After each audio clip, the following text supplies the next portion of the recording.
Welcome back. Don't forget to subscribe, hit the bell, and leave a like. Enjoy the video. When an elderly woman walked into a luxurious restaurant, no one anticipated her quiet presence would unveil a startling truth and bring the entire room to a halt. The late afternoon sun cast a warm glow through the wide glass windows of Elliot's Bistro, a celebrated fine dining establishment in Seattle, Washington. The air inside was filled with hushed conversations, the clinking of glasses, and the soft melodies of a live pianist in the corner. A place where patrons celebrated milestones or finalized lucrative business deals amid the elegant decor and tailored suits. The entrance door opened to reveal an elderly black woman. Her steps were slow but purposeful, her back straight despite the years etched into her frame. She wore a navy blue coat with delicate embroidery along the cuffs and carried a small black handbag tucked securely under her arm. Her expression was calm, yet held an understated authority that turned a few heads. The hostess greeted her with a slight smile that felt somewhat forced, almost imperceptible but present nonetheless. "Do you have a reservation, ma'am?" she inquired, briefly glancing over her shoulder as though to ensure she wasn't holding up the line. "Yes, under the name Mrs. Lorraine," the woman replied steadily. The hostess scanned the reservation list, nodded, and led her to a table tucked near the kitchen. Not the best seat in the house, Mrs. Lorraine didn't complain. She took her seat, folded her hands on the table, and glanced at the menu. Yet something felt amiss.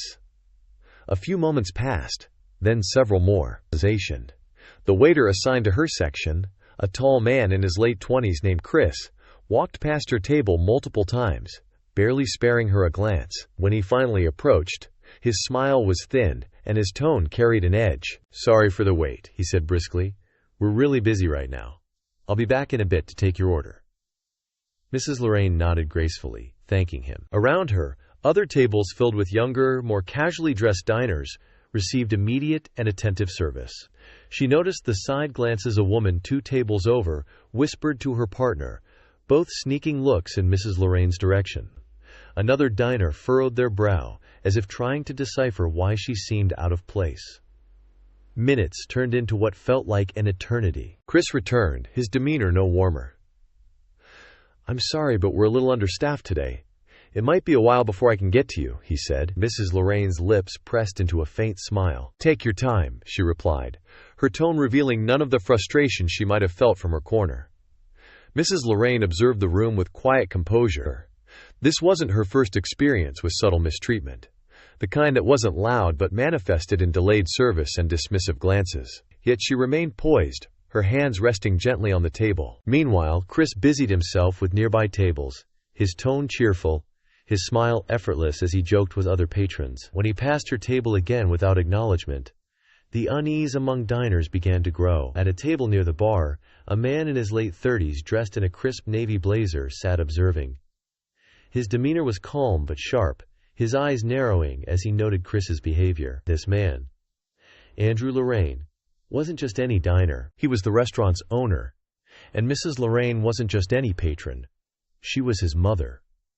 Andrew chose to watch, his fingers rhythmically tapping the edge of his glass. He wanted to see how far Chris would go, how he treated someone he assumed was powerless. As the seconds stretched into minutes, Andrew signaled to the manager, Sophia, a composed middle-aged woman. "Keep an eye on table 7, he said quietly, nodding toward his mother. "Let's see how Chris handles this." "Don't step in yet." Sophia hesitated, then nodded, understanding the weight of his tone. When Chris finally returned to Mrs. Lorraine's table, her calm demeanor hadn't wavered. "Excuse me," she said softly, raising her hand. "I'd like to place my order now if you're not too busy." Chris sighed audibly, his irritation poorly concealed. "I'll be back in a minute," he muttered, turning away before she could respond. Andrew stood, his movements deliberate and unhurried, his presence commanding. The room seemed to shift as he approached Chris, who was joking with another table. Again, the casual arrogance melted from Chris's face as Andrew stopped beside him. "Andrew, I didn't know you were here," Chris stammered, his smile faltering. "I've been here," Andrew said calmly, his voice carrying unmistakable authority. "And I've been watching," Chris responded. "Watching what?" Andrew's eyes flicked toward his mother's table. "Watching you ignore my mother, who's been sitting there for 30 minutes without even a glass of water." The color drained from Chris's face. "Your mother?" he stammered. "Yes, my mother," Andrew said sharply. "The woman you treated like an inconvenience. The woman you thought didn't deserve respect." The restaurant fell silent. Even the pianist stopped mid-note. Andrew turned to Sophia. "Take over table 7. Make sure my mother has everything she needs." Sophia rushed to Mrs. Lorraine's table, apologizing profusely as she filled her glass and presented a menu. Andrew looked back at Chris. "We'll discuss your future here later. For now, you're done for the day. Go home." Chris untied his apron and left, the door swinging shut behind him. Andrew approached his mother's table, crouching slightly. "You okay, Mom?" he asked quietly. Mrs. Lorraine smiled, patting his hand. "I'm fine. You handled that well." "I should have stepped in sooner," Andrew said, his voice tinged with regret. "No," she replied gently. "You let him reveal his character. Sometimes that's more powerful than intervening right away." Here on Karma's Twists, we share the most impactful stories of karma and justice that the world needs to see. Don't miss a single moment of good triumphing over evil. Join our community and subscribe. Be part of the movement that believes justice always wins.